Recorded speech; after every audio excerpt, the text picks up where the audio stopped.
Welcome back, and God bless you. God bless America. I am your host, Steve, and this is the Liberal Letdown. Go ahead and follow me at liberal_letdown on Twitter. Send me hate mail, junk mail, topics. I'm open to all of it, y'all. Insight, I enjoy it. My Gmail at theliberalletdown@gmail.com. I am on Gab and the Red Society. Go ahead and look me up at The Liberal Letdown. Let's go ahead and let's just get right into it today. I really want to talk about some certain things today, which I feel like I'm gonna upset some people this week. But I want people to stay open and to hear me through on it. And if you have questions, ask. Reach out. I will happily answer questions. If you want to have discussion, that's great. I like talking to people. Obviously, that's why I do the show. But our first story of the day, a complaint forces high school cheer team to accept all applicants. A New Jersey mom went to her daughter's school and complained about her not making the cheerleading squad. So now everyone gets to make the team. Okay. We're going to rifle off a couple quotes here. All my hard work has been thrown out the window. Seethed cheerleader Stephanie Kruger about the ruling during a Board of Education meeting last week in East Hanover. I tried my hardest. Now everything is going away because of one child who did not make the team, and their parent complained. Instead of having tryouts and making cuts, cheer coaches at Hanover Park High School have decided to let everyone participate. The school's athletic director said they changed the policy as a direct result of the mom's complaint. So one lady, one woman, literally one person said, hey, my daughter didn't make it. I think you should let her go anyway. So let's just let everybody go. So practicing doesn't matter anymore. Right? As long as you complain enough about being a loser, you'll end up winning by default. I mean, right? Everybody's got to be equal. You don't think so? So you would disagree with this then? Well, I put you on the outside. I put you on the outside looking in. You know who doesn't like that? Liberals. I don't know what this girl looked like. I don't know if she was just in shape and just didn't have practice, which is possible. It is absolutely possible. I don't know if this lady was just not ready to do what needed done, and this is going to turn into a running joke amongst the high school. And eventually she's actually just going to get made fun of for it if she can't do it anyway. People are just going to poke fun at her. Which will happen. She'll end up being bullied for it. Kids are awful. Kids are awful. I was one of them. I know. I was bullied. I was bullied too. And it's not a good thing. You can complain and gripe until you get what you want. That's the new thing that millennials are doing to make sure that they're never left out of ruining any type of competition for anybody else. If you can't do it, don't. Or if you practice better, or if you practice at all and try at something, maybe you'll do it. Maybe you'll be better. If you show improvement, a lot of coaches used to do this. Improvement. You'll start the season and you'll suck. Especially from my experience as a coach. When I was teaching these kids, these young kids, and their introduction into football as a whole, first time they ever played the sport, watch it on TV all the time, cool, but you never played it before, never. So when you take organized football and you're trying to teach these kids how to do it safely and how to do it aggressively so that you can win, it's difficult. It's really difficult. And they're not all the best. They're not all the greatest kids. They're not all the greatest athletes. Some of them turn into that way, but a lot of them need to work at it. You have to have that drive. So what should have happened is the mother should have sat on it and ate it. And if the daughter really wanted to do it, she should have gone to the coach and said, hey, I really want to do this. What do I need to do to improve? And done it herself. And if the coach from that point made fun of her, belittled her, put her down, that's when there's a problem. I would agree with that. That's when there's a problem. Then you go to the school. I think we can all agree on that. Nobody is above belittling a child or making fun of a child because they can't do something. You're going to try out for it knowing that you can't do it, you're asking for it. However, if you give effort, you ask the questions in order to better yourself, and then you're belittled, chances are your coach is a piece of garbage. I mean, that's my opinion. If I can almost guarantee that's not what happened, because that's just not society anymore. It's really not. If it is, I'll stand corrected. Tell me that's what happened. I'll do a retraction next week. I'll do it. I'll do it as soon as I hear about it. I will eat words. I will eat crow. Tell me. But I know better. And I think everybody else does too that's listening. You're going to sit there and say that everybody's got to be equal. Everybody. And we don't. We aren't. We are not. Men and women are not equal. Women on a single cheerlead squad are not equal. There are always varying levels of experience. I had it in my high school. Of course, women were the girls that wanted to try out and make it. Some didn't. Some didn't. I remember a goth girl trying. I say goth because, well, she was. She tried. She wanted to be one of the cool kids her senior year, and she didn't make it. But she didn't complain.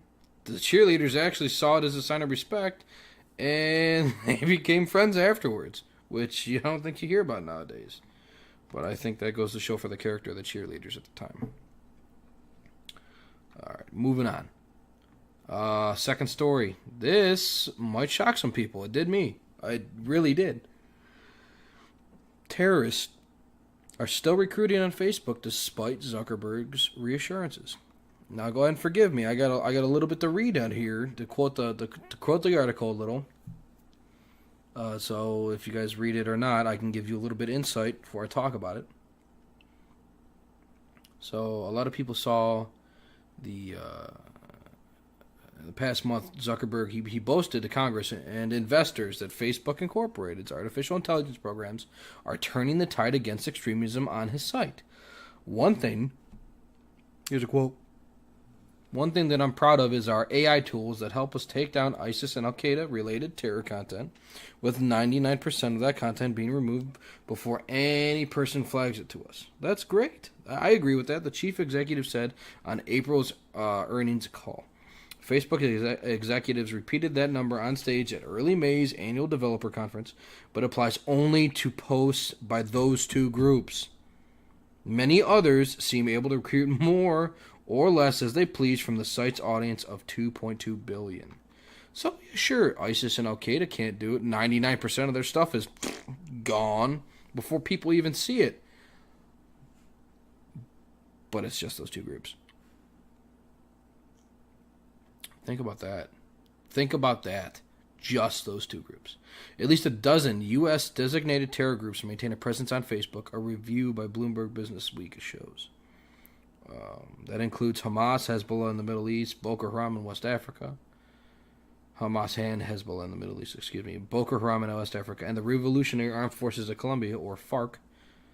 The terror groups are rallying supporters with everything from gruesome photos of death caused by their enemies to quotidian news about social services they offer. Several can be found simply by typing their names in the Facebook search bar in English, or in some cases in Arabic or Spanish. Some of the groups proudly link to their Facebook pages on their home websites too. You know,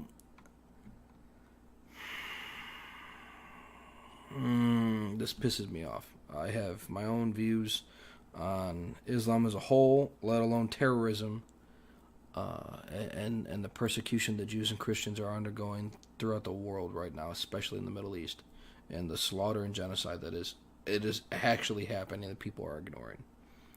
So when I see and I read things like this, that these terror groups are allowed to freely recruit as they will. They're globally known. All of these are known. At least Hamas, Hezbollah, and Boko Haram are all well known. FARC, or the Revolution Armed Forces of Colombia, that's a little, you'd have to read a little in order to know who they are. But they're all known. They're all awful organizations. And they're global. How is it that they're allowed to even access Facebook? If we're gonna shut down, so in America, if we're gonna talk about the First Amendment and freedom of speech, I'm all about freedom of speech. But if you're gonna sit there and say that you're proud of your ability to shut down ISIS and Al Qaeda, then why aren't you shutting down everything else? You have an audience of 2.2 billion at the click of a mouse, right? That's what they just said.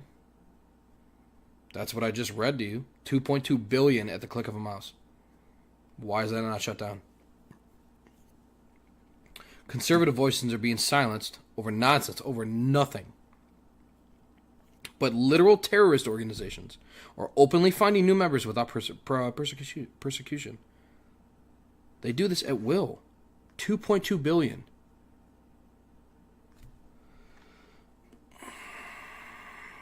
This is what Facebook has come to. These are the actions we are accepting from people who run our social media stuff. Anything, they're all linked, right? Instagram, Facebook, Snapchat sometimes, Twitter especially. As long as we're allowed to post our daily poop pic and what our dog ate today, we don't care that terrorist organizations are actively recruiting on Facebook, but conservative voices are being silenced because of difference of belief. I was shut down on Twitter for 12 hours because I said some not nice words to Piers Morgan, and he didn't like that, so he reported me. Whatever. I've been shut down on Facebook. I've been blocked on Facebook for 24 hours because I said some truthful comments. There was no slander. There was no cursing. There was no. It was peaceful conversation, and somebody else didn't like it and flagged it, and I got shut down. Whatever. I'm not promoting hate. I didn't promote hate with Piers Morgan. I called him a see you next Tuesday because it was relating to gun violence, and of which something he has no idea what he's talking about, and he proved just that. And it is what it is. I'll own it. Absolutely. I still have a screenshot of the message. It is what it is. Get over it. Free speech. There is no hate speech. Words are words. If you are offended by words, you are weak mentally. People call me fat, short, bald, middle-aged, whatever, all the time. I am fat, I am short, I am bald. I am not middle-aged, not yet. I just look it because I'm short, fat, and bald. It is what it is. Get over it. Words. Oh, man. Next story. So there was this video going around about this student. He allegedly assaults teacher for taking his phone. There's nothing alleged about this. This is a straight video. Watch it. Watch this video. Watch the video. And then figure out what you want to think to yourself. That's fine. Or listen. Because it's pretty shocking what this child does. He gets in this teacher's face, throws his papers around, throws equipment around, and then he puts his hands, or at least hand, on the teacher's neck. And he shoves him. I don't know about you, but that doesn't happen. That doesn't happen at every high school. That doesn't happen at every school. That doesn't happen in every inner city. That doesn't happen in every suburb. That doesn't happen in any, random podunk town. That doesn't happen all the time. So what would cause that? Why do you think a child would be so pissed off that they would physically harm and threaten a teacher with words and violence. Why? Over a phone? In truth, I remember back when I was a child and I was in high school, and I remember that phone. It was an addiction. It still is, honestly. It's on my hip right now. It's in my pocket.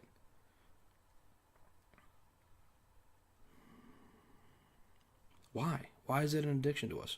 Why would we risk this child is good, he should be risking expulsion over a phone? Follow the rules of the class. When I was in high school, a lot of teachers said, nope, no phones. Keep your phones out. If we say you can use them for calculators, or whatever else, X, Y, Z, that's fine. But if you use it for W, we're taking it. All right.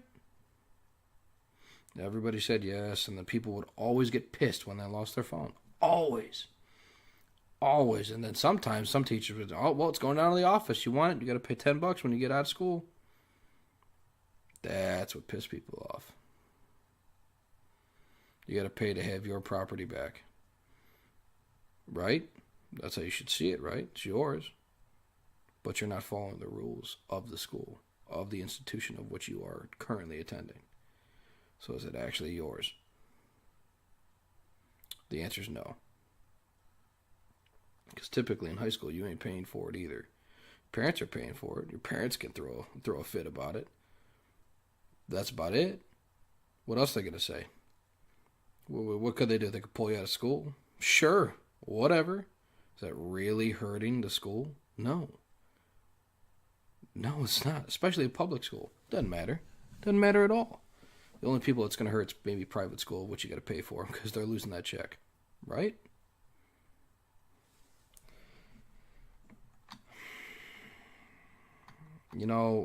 Presumably there was no dress code.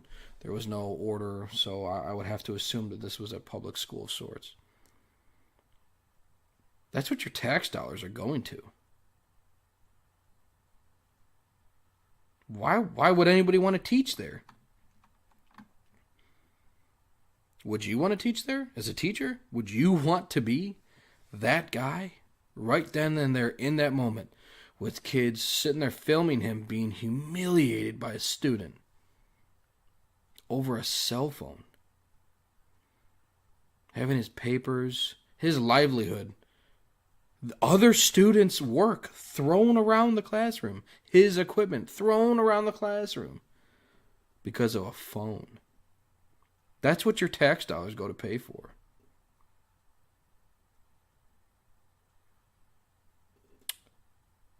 What would tax dollars do to fix that school? What would more money fix this animal's attitude? That child is an animal. That's wrong. You don't do that. Would the best teachers want to work there if they know that the children are openly assaulting teachers? Would you want to work there? I wouldn't. Not even close. I don't hide it. I'm a conservative. At least I tell myself I am. I tell everybody else I am. A liberal letdown. It's just funny because it's funny. But I don't care for schooling. I don't care for public schooling especially. I don't care the indoctrination that they're putting our children through. And I think that college is a bit of a joke unless you're going for something that would require it, such as engineering or anything in the medical field. That's my opinion. Prove me wrong. That's fine. I'll hear it. I'm abundantly open to serious conversation about it. But plenty of people have started businesses, successful businesses, without any type of degree in business. Plenty of people have been able to help people mentally without any degree in psychology. Right? Yes. Yeah. The answer is yes. So, with all that on the table, I have my views on it, and I think that the school needs to handle this in a certain way, and I think the teacher should probably look for a job elsewhere because I don't think he's going to be able to do it. He's going to be able to cut it after that. Either he's going to lose himself, and he's going to lose himself on these kids, and not all of them deserving, or he's just going to shut down and give in. There's two ways, and it's both extremes of the spectrum.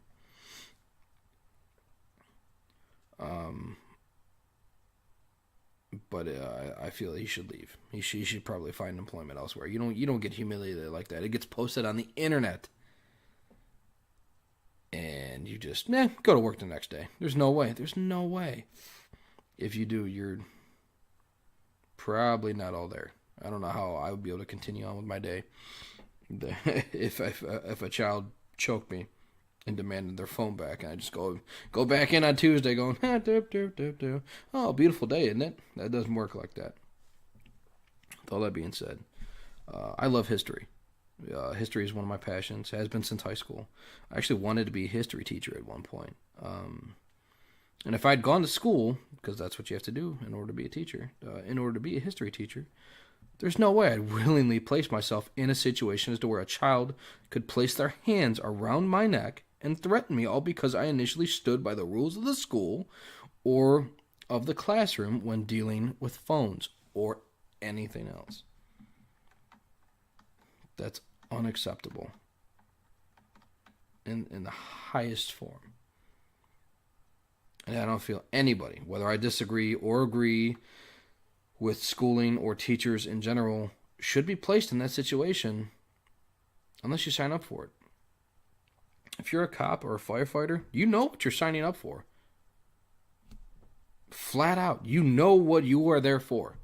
And it's definitely not cookies and rainbows. You're going to see the worst of society in that city every day. That's what you wanted. Teachers shouldn't. It's my opinion. Tell me I'm wrong. Moving on. Death by conformity. The Boy Scouts of America have always been a pretty explicit faith-based organization. Though non-denominational, references to God and Creator were woven within the Boy Scouts documents and behaviors. The organization grounded itself in a worldview that is archaic in modern times, despite more than 2 billion people worldwide professing a Christian worldview. It is just as not popular in elite circles anymore. The Scouts had always balanced its middle-class religious members and the coastal elites who got to claim a faux connection with Middle America through supporting Boy Scouts. The assault on the Scouts took a while to get up to speed, but as the cultural wildfires began to burn across America, Scouts were in danger of getting burned too. Interwoven into the Boy Scouts of America's God language, quote unquote, was an underlying belief in a biblical human sexual ethic. As a result, gay and transgender Scouts were not welcome in the Boy Scouts of America, nor were gay Scoutmasters.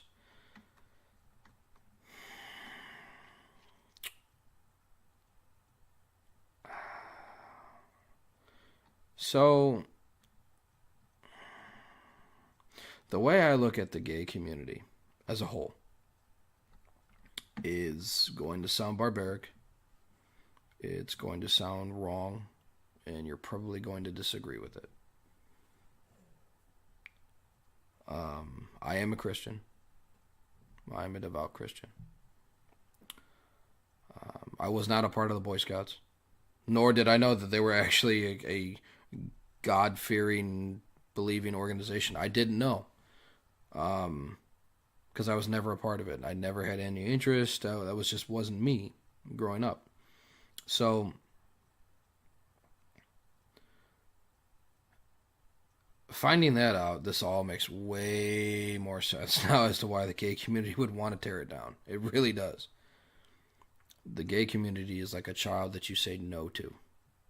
Once you tell somebody no, especially a child, what does that child do? They're going to do it anyway. They're going to find a way to do it, whether you like it or not. It doesn't matter. And that's been proven time and time again with this community.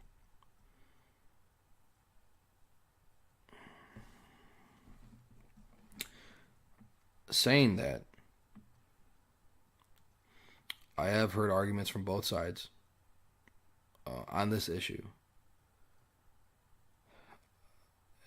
I feel that at the end of the day, a child, a boy, needs to be able to be a boy.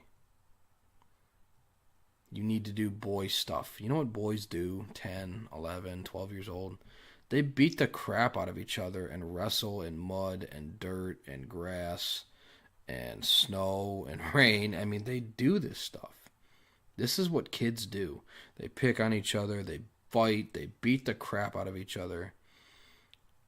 And that's what they do. Bloody noses, broken fingers, arms, legs, biking, scrapes, road rash. That's all what happens. That's what boys do. To my understanding, this was a boys' thing. The Girl Scouts have Girl Scouts. You could have called it the Gay Scouts, the Trans Scouts. Instead, you cut them down at the knees and you just said Scouts. You're calling it Scouts because you want to incorporate everybody. Now girls can join. Now kids who identify as gay, trans, whatever other disgusting thing can join. I think being gay is absolutely a choice. You are not born that way. You're not. You like the attention, you do it that way. Trans, same thing. You're either a boy or a girl.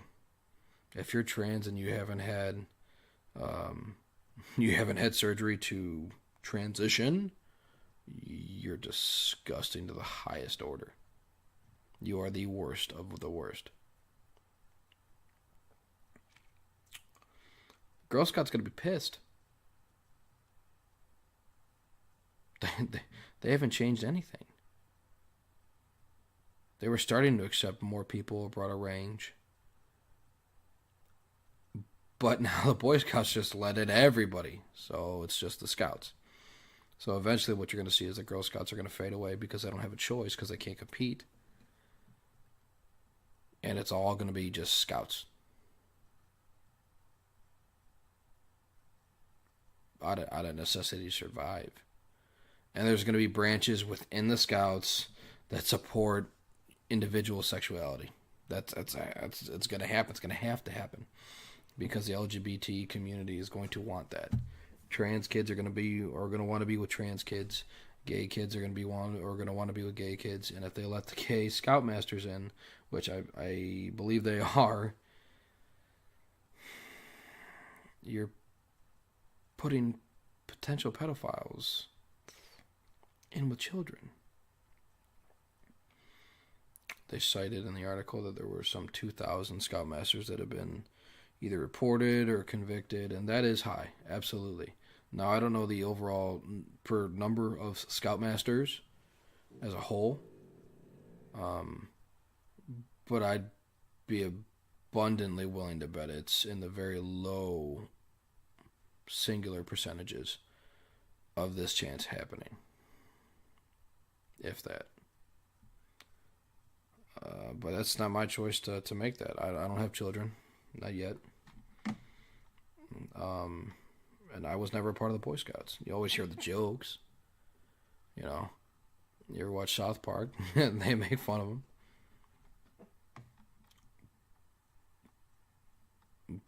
But I don't feel that letting everybody into one thing is always necessarily the best answer.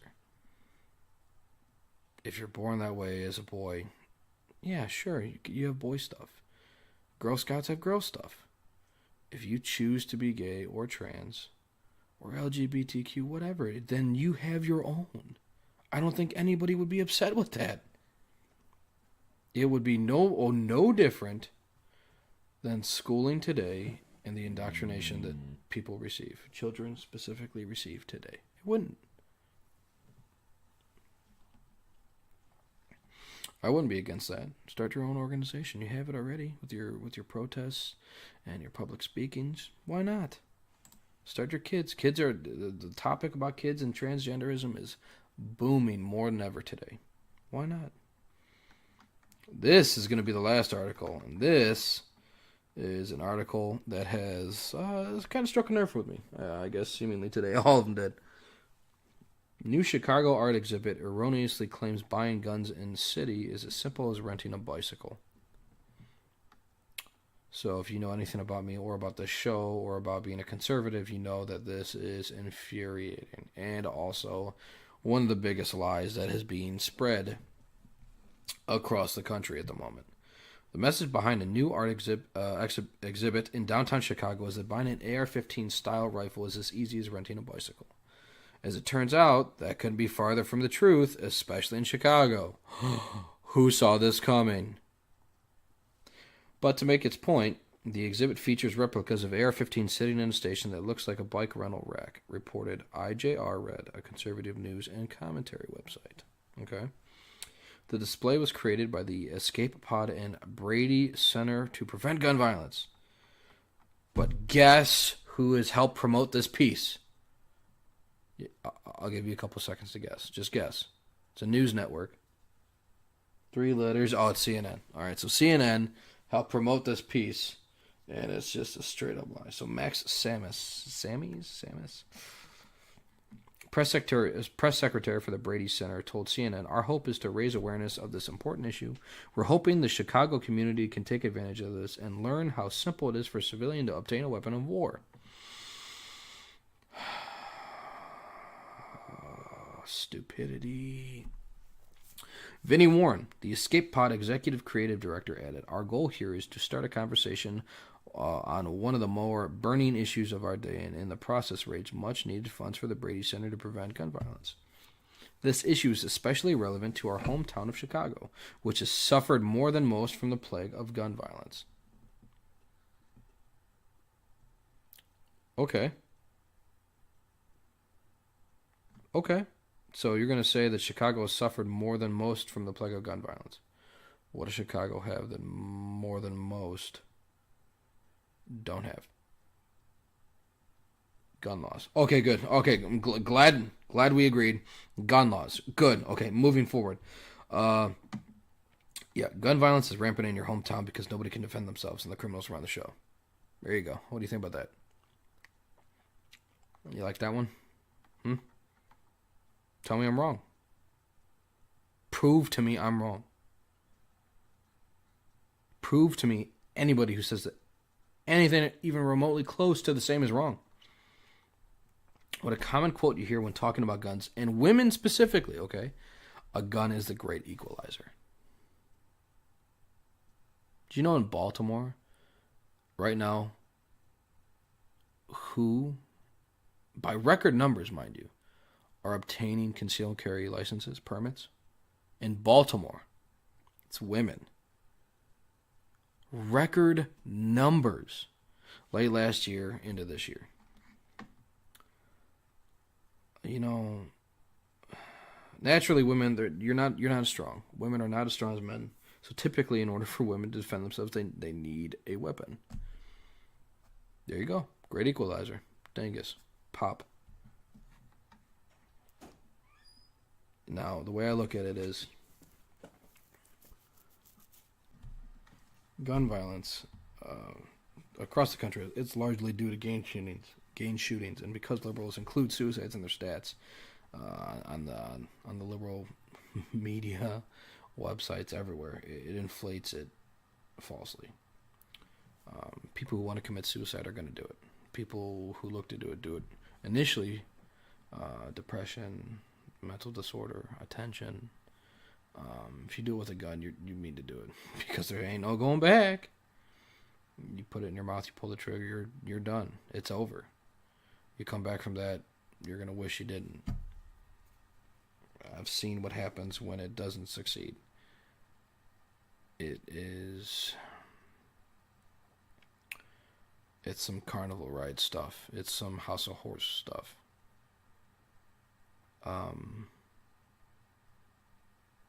But people who want to commit suicide, they're going to do it whether they have a gun or not. It doesn't matter. It really doesn't.